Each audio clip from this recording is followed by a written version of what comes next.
I don't ever think, oh man, I need to search and find content. No, man, I am the content. My life is the content. And so I just think about every day living an awesome life worthy of sharing and share it. And once that clicked for me, my social media numbers went from this to just like that. Your banner on Twitter says, kindness is a choice. Positivity is a choice. Happiness is a choice.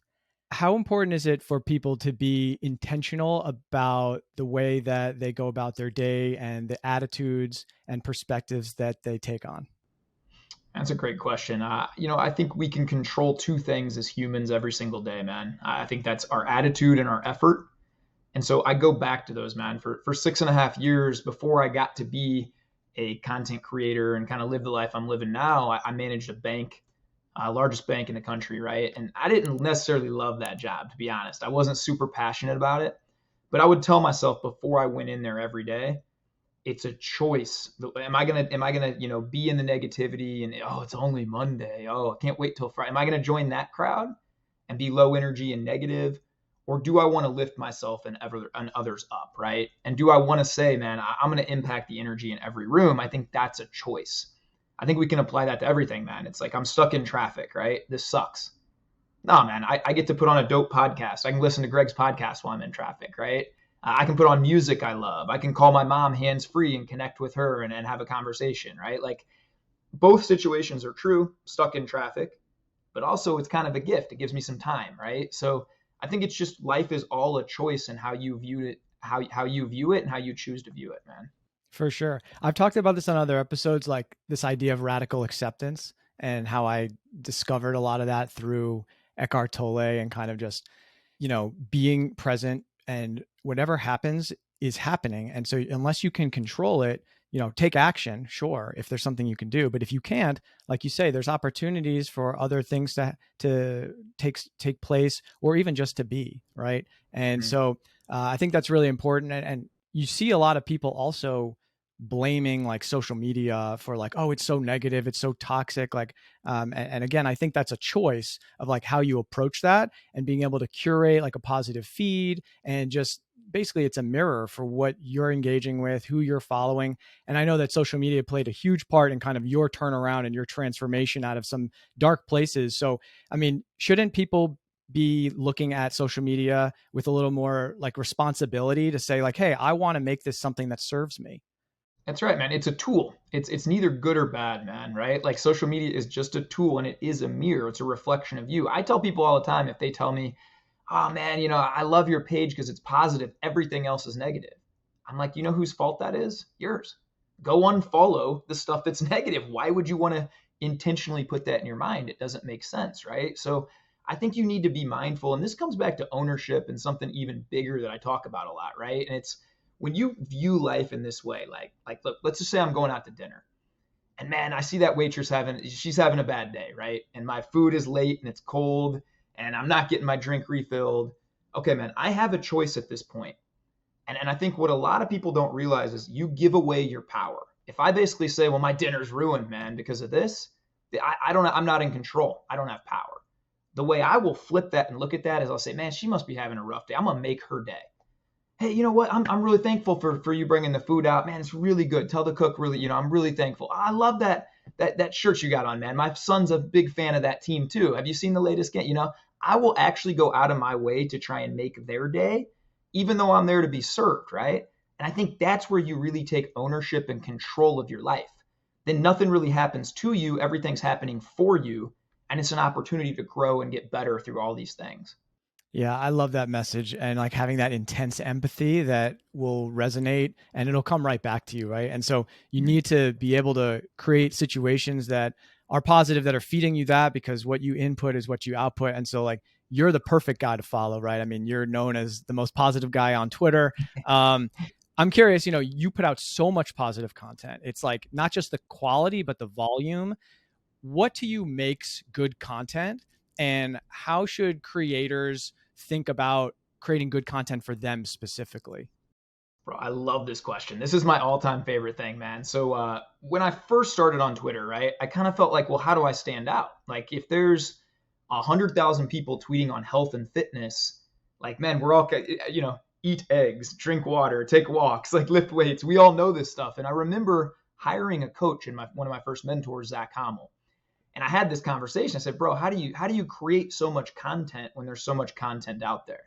And he told me something that changed my life forever, man. I had about 2,000 followers at this time after 6, 7 months. And he goes, look, Ty, everybody creates content. Don't create content. So what's that mean? And he said, look, man, what I want you to focus on is living a life that's on fire and worthy of sharing. And then all you do is share it. So you don't have to think about what content am I putting out.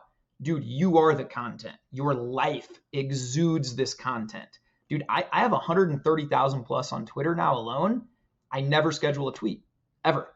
Everything comes off the top of my head. It's what I'm doing, what I'm feeling in that moment. Because every day I wake up and I think, let's take some adventures today. Let's get better today. Let's live a life on fire. You know, Joe Rogan once said, pretend like there's a film crew filming you wherever you go. Like, dude, how hard would you go at the gym if you knew a bunch of people were watching? Like, how intentional would you be with your kids playing in the park? Would you sit there and zone out at the park? Or would you get in there and get in the splash pad and run around with them and, you know, like have so much fun, right? So that's how I think about content. I don't ever think, oh man, I need to search and find content. No, man, I am the content. My life is the content, right? And so I just think about every day living an awesome life, worthy of sharing, and share it. And once that clicked for me, man, my social media numbers went like from this to just like that, you know? Yeah, that's like authenticity embodied. And it resonates a lot with something that I put out when I hit 20,000 followers. I put out a thread, like 20 things I learned from Twitter in the last year, right? And I think like number one or number two was, if you want to come up with cooler tweets, do cooler shit, right? It's like live an Yeah. awesome life and then you'll have stuff to talk about naturally. And like with you come from a town of 700 people and then you end up with 7 foster kids. So it's like, you have a crazy life. You've gone through a lot of stuff. I'm curious about the family aspect of it though, because you share a lot of that, right? You're always posting your kids, great, fun, really wholesome stuff, taking your wife out and how you guys think about marriage. How do you balance like living in the present and enjoying all those amazing moments that you've crafted your life to soak in, but also knowing like, hey, this is the content I want to create, and maybe pressing pause on that to take out the camera? Yeah, I think that's a great question. Something I struggled with at the beginning for sure. My wife would say like, "Hey, your daughter's asked you the question twice. Put your phone away." When you're first building that and it's exciting and you got 10,000 and 20,000 followers, right? And then I think somewhere along the line you go and you say, "Well, what's the point of winning at Twitter and social media if I'm not winning at life?" Right?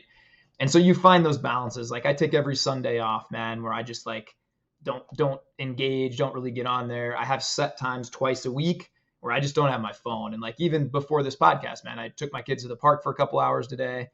I might check my phone for 30 seconds of the 2 hours, right? Like I'm going to be locked in. And that's the thing I love about Twitter more than anything is like, dude, I can be fully immersed, or like me and my wife, we take a lot of walks together. I can snap a quick picture and fire out a tweet in 30 seconds.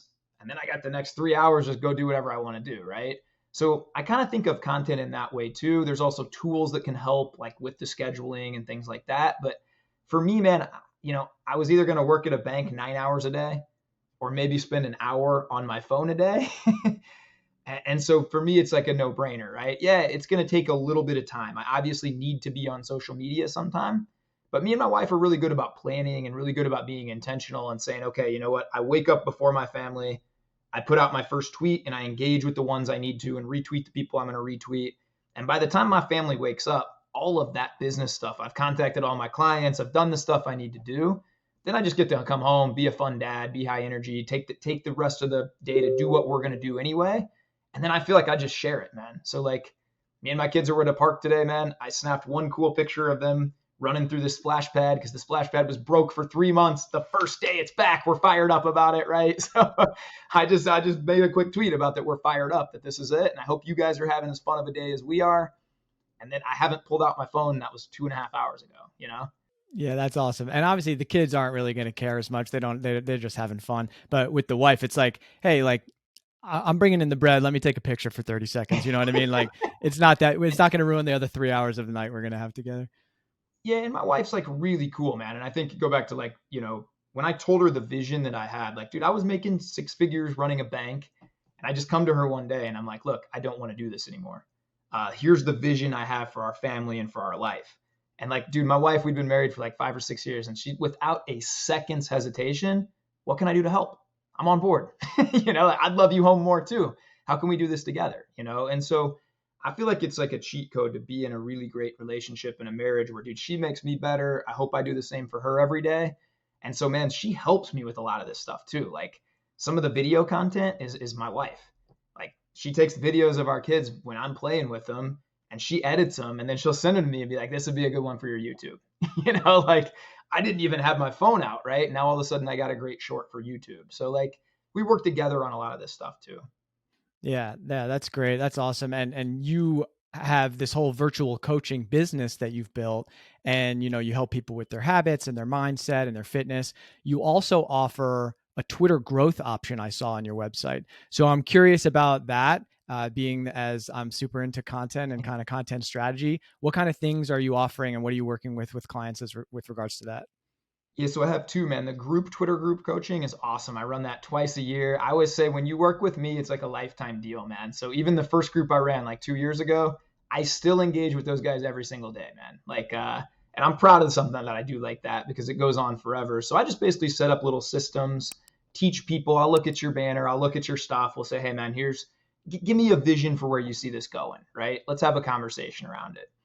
So I get to know people one on one a little bit better, throw them into these groups that are just going to get more eyes on them. I'll retweet some of their better tweets and help them get a lot more eyes on them. I can use my network at this point to help leverage a lot more eyes too. When you have 100,000 plus, that's pretty easy. And so just kind of teach them, hey man, here's some of the mistakes I made in the beginning. Focus more on this stuff, right? And just help them kind of craft that vision for where they want to go. And then getting eyes on stuff is easy, man. I think anybody with a big following can help with that. So what I pride myself more on is like, anybody can grow a following, right? I've actually had guys hire me that have hundreds of thousands of followers. They don't know how to monetize it. They don't know how to make any money off of it. So part of that is, hey man, let's talk some sales. Let's talk about how to monetize this. Where do you see yourself in a year? Okay, let's work backwards and get there. So I hop on monthly Zoom calls with the whole group too. We can do Q&As together. I give them full access to me to just pick their brain, even on like, hey man, this thread, what do you think's a better hook? Things like that. I mean, I've been doing this. I have not missed a day of tweeting in I think like 38, 39 months, man. So I show up every single day. It's like anything else, you're going to get better at it. When I look back at my first tweets, I cringe, bro. It's like, I can't believe I used to say that stuff, and I'll cringe again in 3 years, I'm sure. But it's like when you've been there and you've continued to get better, you have a lot of knowledge that you can share with people. So I think it's pretty valuable, man. And I've put like 48 people through that now, and I run 2 a year, man. So that's pretty fun. That's great. So you have like all these different avenues where it's like you have the branding and kind of like figuring out your voice and touching up your profile, and then you have kind of the growth side where you can get like distribution on a lot of the stuff. And I'm curious about that side of stuff because there's like some debates going on, and I've even been in some where I'm like on the fence. I'm trying to just understand because it's all pretty new. Where you have like there's like a lot of different ways to grow, right? You can just put out like purely organic stuff and just try and like trigger the algorithm somehow. You can trade like retweets and just have like an engagement group where you're all sharing each other's stuff all the time. You can buy retweets from, large accounts, or you can do like buying ads where you do have like promoted tweets and stuff like that. And all of those, depending on your goals and what you're trying to do, they all have like their pros and cons. I'm curious, like where you stand on that. Like just in terms of, growing your audience organically versus like influencer wise, if there's a difference between those, and just kind of like how you see the whole growth space. Yeah, man, I never wanted to buy followers. I think that's pretty like, dude, that's lame. I've seen people with like 500,000 followers and they get 9 likes and nobody engages on their stuff, and you can tell it's not real, right? So I think that's always a mistake to buy followers. I've yet to talk to one person who's like, yeah, I bought followers, a great move. I think that's pretty much always the wrong way. I think swapping retweets with people when it's mutually beneficial is awesome. I think leveraging a bigger account and saying, hey, man, for 10, if you retweet 10 of my threads, I'll pay you X amount. That's very mutually beneficial. I think those things are great. And I agree with you. There's pros and cons to everything. For me, I never bought a retweet coming up. I never really did anything outside of swap retweets with friends. And that was kind of cool to be networking with other people and get to know them a little bit better too. And I feel like I've now built a lot of relationships. The coolest thing about creating content in my mind, man, is the relationship aspect. Like, dude, I have some just, I didn't know anything about finances before I came onto Twitter. And now, bro, like I got my money working for me, man. Well, that's because I've retweeted with a few of these like killer finance guys for 2 straight years, you know? So I come on Twitter to learn, and that's amazing. And then to network, and that's awesome. And so when you start to look at, again, what's the goal of my Twitter? Is it just to make 5K a month so that I can fire my job? Then you probably want to approach it a little bit different. Is it to really live this great life and accomplish these things and learn about money and learn? Well, okay, man, you then it might be beneficial to buy some retweets off bigger accounts that are putting great content out.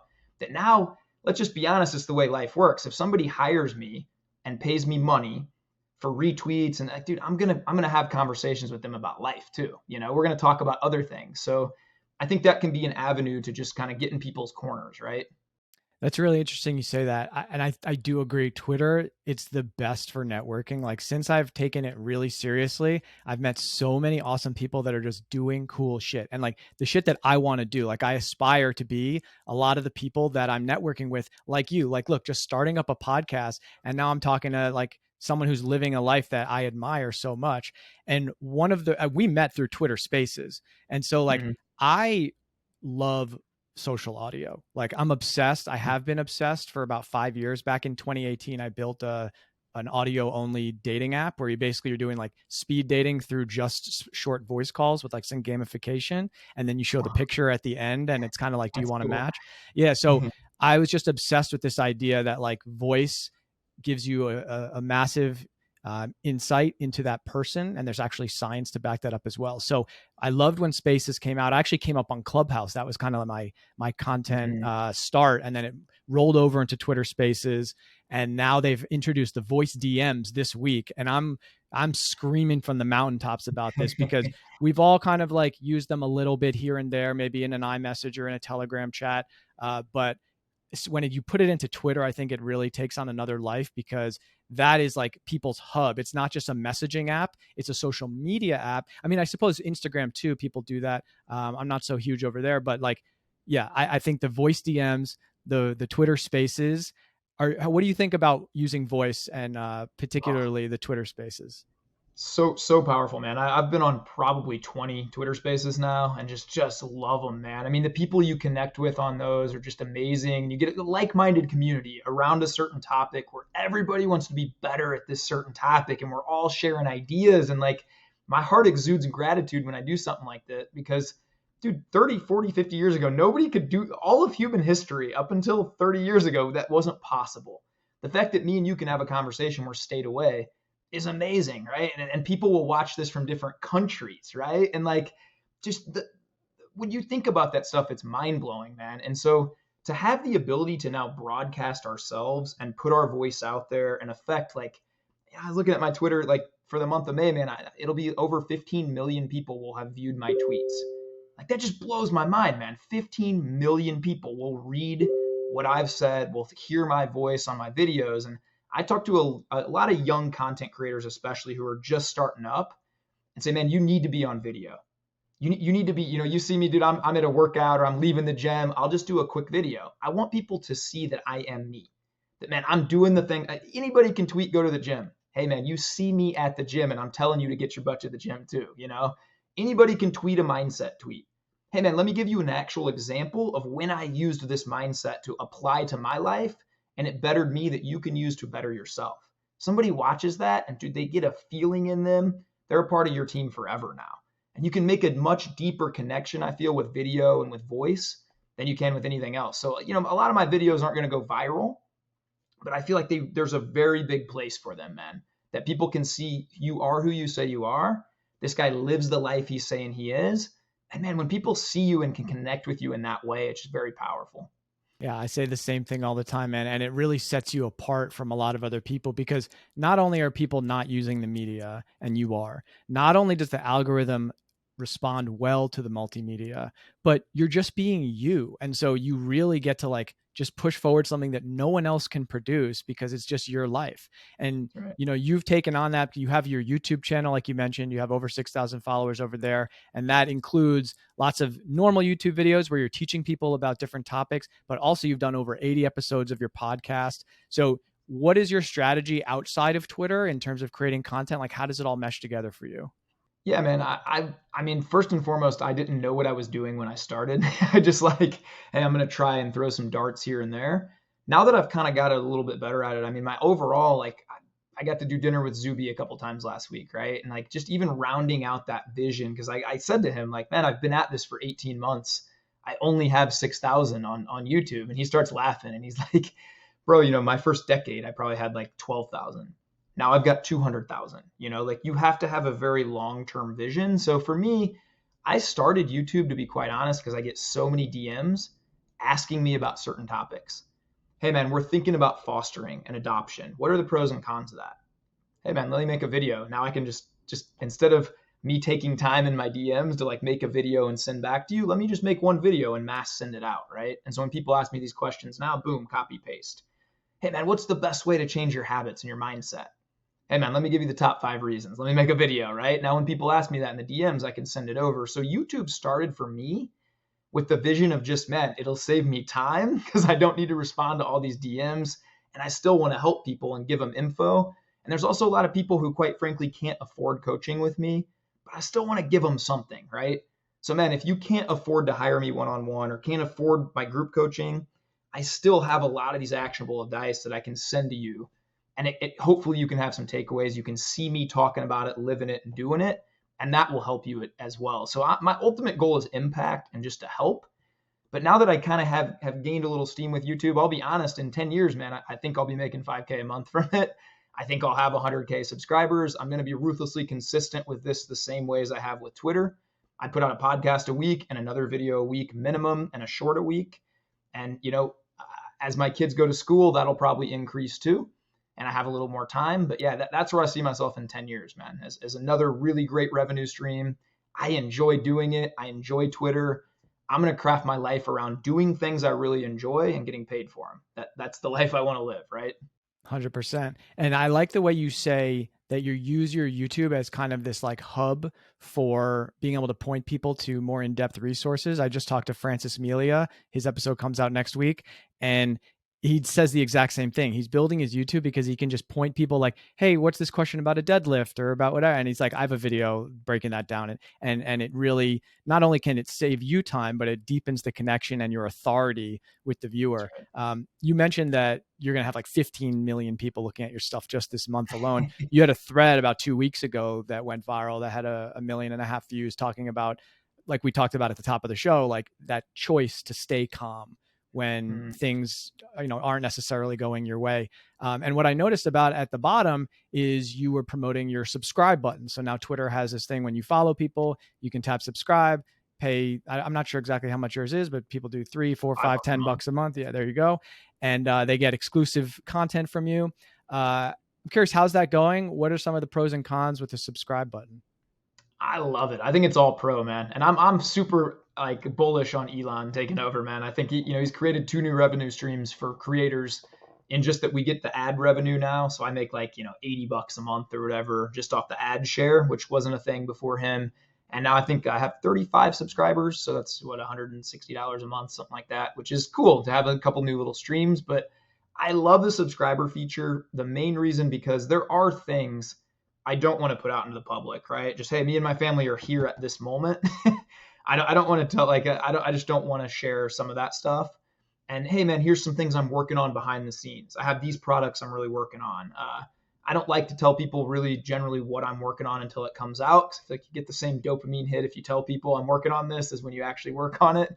So a lot of times that'll procrastinate people. So I just like the feature that I can connect in a smaller community with these people. And I offer, hey man, anything I ever put out, like ebook wise, you can have for free if you're in this community. I actually donate all the money to charity every month. And so I pick a charity with my wife every month and then put the receipt out and show my subscribers, hey man, we got to bless like this classroom. We bought a bunch of school supplies for them. Hey man, next month we're taking like, 40 foster kids out for a meal.